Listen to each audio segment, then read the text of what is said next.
What if I told you the dumbest decision of my life started in a sweaty elementary school gymnasium with a piece of trash and a hideous 90s windbreaker? Over the next few minutes, you are going to watch a perfectly ordinary school fundraiser spiral into a disaster involving public embarrassment, a petty neighborhood rivalry, a room full of judgmental parents, and a secret hidden in one jacket pocket that should have stayed buried forever. You are going to see exactly how I picked the wrong fight, lost control of the room, and ended up paying $1,000 just to recover something that was already mine. And by the time I understood what was really happening, it was way too late to walk away clean. Two things can happen. You step into the humid, echoing elementary school gymnasium ready for a perfectly boring charity night, but you stop dead in the doorway.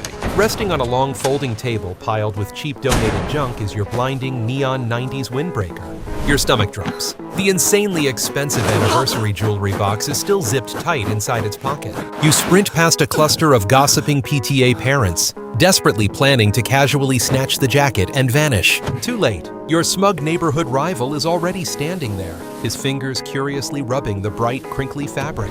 He slides his hand dangerously close to the hidden zipper. Pure panic overrides your common sense. Instead of playing it cool, you crowd into his personal space and over-explain. "This is a highly sought-after vintage collector's piece," you announce, far too loudly, right as the hovering PTA president walks up.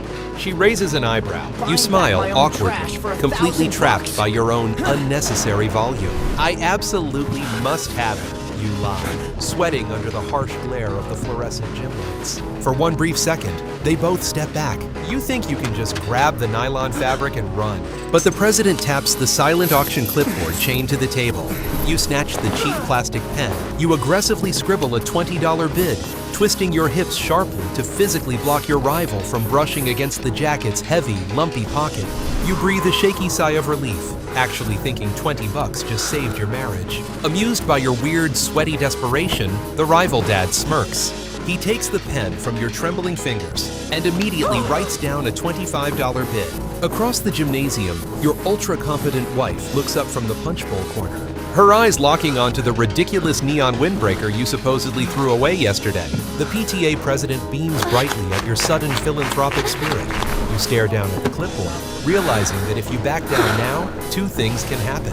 You force a rigid, polite smile and frantically scribble a $50 bid onto the sign-up clipboard. "I just love supporting underfunded schools through rare fashion investments," you announce loudly to the growing circle of parents. You stand awkwardly pressed against the edge of the long folding tables, trying to physically block access to the crumpled neon 90s windbreaker. It is not working. Your rival leans across the plastic tablecloth, whispering intensely to a knot of nosy teachers about the jacket's sudden, undeniable vintage value. Desperate to drive him away, you try a terrible new tactic. You lean in and stage whisper a total lie. Careful, it has an incurable mothball stench. You expect them to instantly scatter in disgust. Instead, the exact opposite happens. The bizarre warning acts like a magnet, drawing a dense, shoving wall of curious parents eager to closely inspect the controversial garment. The heavy heat of their collective gaze pins you awkwardly against the table edge. You grab the rival dad tightly by the elbow. You try to physically drag him toward the shadowy, isolated pull-out bleachers to negotiate a quiet, private truce. He plants his sneakers firmly on the polished wood floor. He rips his arm away, marching gleefully right back to the crowded, silent auction clipboard. With a dramatic flourish, he scratches out your name and writes a $75 bid. You are completely trapped. Your wife wanders over holding a plastic cup of red fruit punch. She stops dead, raising one eyebrow in profound confusion as she watches you aggressively guard a hideous piece of your own household garbage. Cold sweat soaks straight through your shirt collar. "Let's keep that charity spirit alive," the rival dad shouts to the eager crowd. You grab the cheap plastic pen with trembling hands, staring down at the neon windbreaker, knowing that if you lose this auction, two things can happen. The microphone whines. The PTA president beams from center stage, tapping the grill.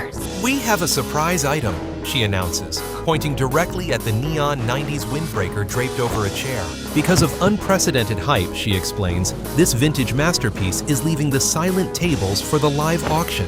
You stand completely frozen. The harsh gymnasium spotlight hits your face. You pull the cheap bidding clipboard tight against your chest like a shield. The entire room of parents erupts into applause, cheering for your fake generosity while you forget how to breathe. Let us start the bidding at $200, the auctioneer shouts. You can just back out. You can walk away right now. Instead, polite panic takes over. You frantically thrust your numbered paddle into the air. You try to project the wealthy confidence of a guy who routinely drops hundreds on ugly outerwear, offering a tight, rigid smile to the cheering crowd. Beneath the smile, your brain is doing frantic math, watching your checking account drain away in real time. A paddle shoots up in the back row. The smug rival dad pushes the bid to a staggering $500. The crowd gasps. You panic and decide to win them back. It is for my wife's anniversary, you blurt out, over-explaining loudly to the quiet Jim. She really loves neon. The audience lets out a collective, swooning sigh. It works perfectly. They love you. Then you realize you just painted yourself into an inescapable romantic corner. The long folding tables covered in cheap donated items sit completely abandoned. Every person in the gym is now crowded around the main stage, leaning in to watch your deranged financial meltdown unfold. The auctioneer points a heavy finger right at your face. $800 to the romantic husband. Do I hear 800? The room goes dead quiet. The neon windbreaker practically glows under the hot stage lights. You stare at your paddle, realizing that if you drop it right now, two things can happen. Completely drained of cash and entirely desperate to protect the anniversary gift hidden in the lining, you grip your paddle. $1,000! You scream. The aggressive rival dad finally lowers his hand in stunned silence. The auctioneer drops the gavel. You won. You stand defeated at the very edge of the stage, emotionally exhausted. Your hands shake as you hold the hideous neon 90s windbreaker by its crinkly nylon sleeves, while the gymnasium crowd murmurs in absolute disbelief. The auctioneer gestures for you to address your fellow parents. You grip the cold metal microphone stand, over-explaining in a blind panic. I am not a generous patron, you blurt out, the speakers whining with sharp feedback. You confess everything to the blinding spotlight.